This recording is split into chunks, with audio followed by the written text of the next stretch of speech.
आज करनाल श्री कृष्ण कृपा सेवा धाम का वार्षिक दिवस है और इसी उपलक्ष्य में आज यहाँ कुछ सत्संग और भजन और गीता पाठ का कार्यक्रम रखा गया और इसमें विशेष जो आह्वान हमारा रहता है सबके लिए वो यही रहता है कि भगवत गीता से सब जुड़े, क्योंकि गीता बिना किसी भेदभाव के मानव मात्र की एक खुली प्रेरणा है, उदार प्रेरणा है। आज के समय में जिस ढंग से तनाव, दबाव, दुर्भाव और कहीं न कहीं भटकाव, अलगाव, बिखराव का सा वातावरण बन रहा है और कुछ कोविड के कारण से भी बहुत सी चुनौतियां देश को और पूरे विश्व को जो झेलनी पड़ रही हैं, उसके चलते भगवत गीता एक हर प्रकार का समाधान है। मानसिक स्थिति को दृढ़ करने के लिए, आशंका मुक्त करने के लिए मन को, भय मुक्त करने के लिए मन को, मन की इम्यूनिटी बढ़ाने के लिए, आपस के सद्भाव बढ़ाने के लिए और वातावरण में भी कहीं न कहीं जो विकृतियां आती हैं उन विकृतियों को भी दूर करने के लिए भगवत गीता एक अचूक मूल मंत्र है, एक लॉजिकल, एक तर्कसंगत मूल मंत्र है। इसीलिए जो जियो गीता का एक आह्वान है कि जियो गीता के संग सीखो जीने का ढंग, तो हमें लगता है कि आज भगवत गीता केवल एक क्षेत्र विशेष के लिए नहीं, समाज विशेष के लिए नहीं, वर्ग विशेष के लिए नहीं, समूची मानवता के लिए वर्तमान की आवश्यकता है। और आज के इस वार्षिक उत्सव जो करनाल का है, श्री कृष्ण कृपा धाम का, उसमें यही आह्वान जन जन के लिए, कण कण के लिए, प्राणी मात्र के लिए। महाराज जी, जैसा जो आपने कहा था कि विधानसभाओं और लोकसभा में गुरु की प्रतिमा लगनी चाहिए, आदि गुरु अपने जो हुए हैं सनातन धर्म के, देखो वो केवल सनातन धर्म के ही आदि गुरु नहीं, हमने महर्षि वेदव्यास जी की जयंती पे ये कहा था, क्योंकि ये देश ऋषियों का देश है। वो ना कोई सांप्रदायिक बात है और ना ही इस बात से कहीं किसी प्रकार के धर्म निरपेक्षता पर कोई आ जाती है, क्योंकि ये देश ऋषि परंपरा का देश है और ऋषि हमारी ऐसी दिव्यता है जिन्होंने सदा से ही सर्वे भवन्तु सुखिना की बात कही। और महर्षि वेदव्यास क्योंकि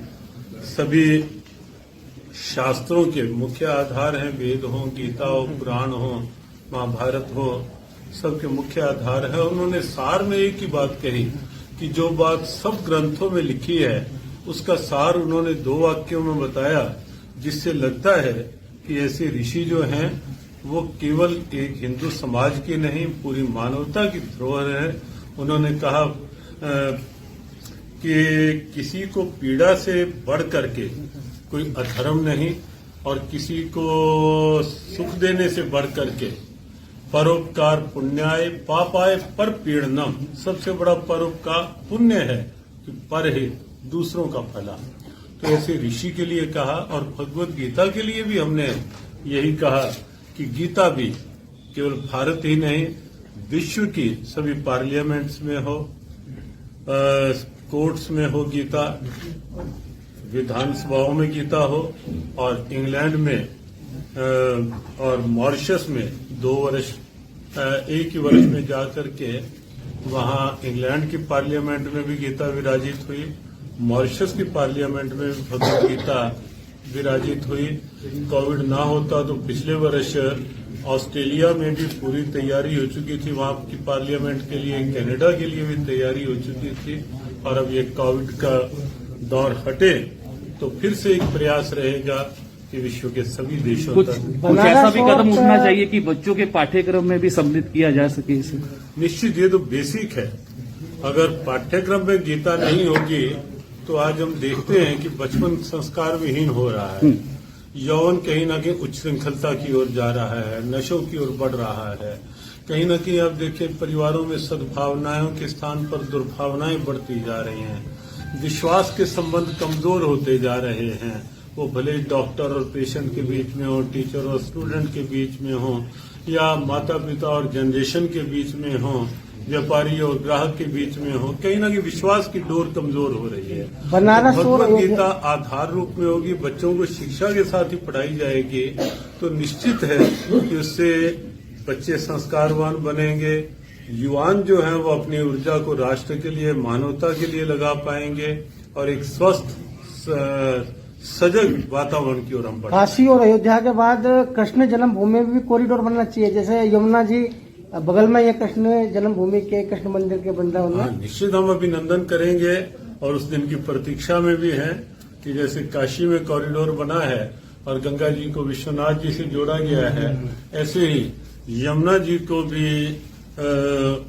बांके बिहारी जी से, राधा वल्लभ जी जो यमुना जी से बहुत दूर नहीं है, तो उनको भी जोड़कर एक कॉरिडोर बने और मथुरा वृंदावन का भी गौरव बढ़े। लंबे समय से मांग है कि शिक्षा नीति में बदलाव हो और उसमें गीता पढ़ाई जाए ताकि आने वाली पीढ़ी जागरूक हो सके। देश में शिक्षा नीति नहीं बनी है, कुछ सकारात्मक रचनात्मक उसमें प्रयोग लिए गए हैं, लेकिन अभी आवश्यकता इस बात की है कि संस्कारों की दृष्टि से सीधा सीधा गीता के वो सूत्र शिक्षा के साथ जोड़े जाएं जो बच्चों के अंदर के आत्मविश्वास को जगा पाएं, एकाग्रता बढ़ा पाएं और बच्चों में राष्ट्र के प्रति, अपने कर्तव्य के प्रति और मानवता के प्रति क्या हमारे दायित्व हैं उसके लिए सजग कर पाएं। इस संदर्भ में आपकी ओर से सरकार से कोई वार्ता की जाएगी? हाँ, निश्चित रूप से हमारे जीव गीता की ओर से कुछ पाठ्यक्रम भी हमने तैयार किए हैं, प्रथम कक्षा से लेकर के अपने +2 तक के लिए, और आगे डिप्लोमा कोर्सेज भी हमने कोविड के समय जो समय मिला,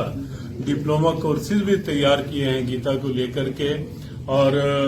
बातचीत भी की जाएगी और निजी स्तर पर भी प्रयास किए जाएंगे